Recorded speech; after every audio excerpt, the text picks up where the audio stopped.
Hey guys, I bought these bushings, I think it was last week, to put on my personal 2004 Jaguar XJR. And I've been pretty disappointed because I can't even use them. Well, one of them at least I can't use them. What I've noticed with this car, or with these bushings, is that it hardly took any power or any pressure to install the bushings. And one of them, guess what happens? Brand new bushing. I can slide it in and out with my hand. That is not acceptable, obviously, because the hub here moves laterally. Let's see if we can. So basically this will be hitting the lower control arm because it sits on a ball joint, an upper ball joint.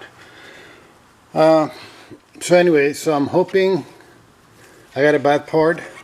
Now, you know, all of them were loose. This one exceptionally more than the other ones. I replaced the rear one as well.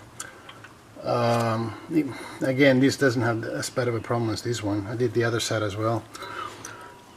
Anyway, I'm hoping I got a bad part and you guys can come through and do some quality control and replace at least a set of these 59mm bushings, so I can get the car back on the road. Alright, again, this is a 2004 Jaguar XJR supercharged. Thank you.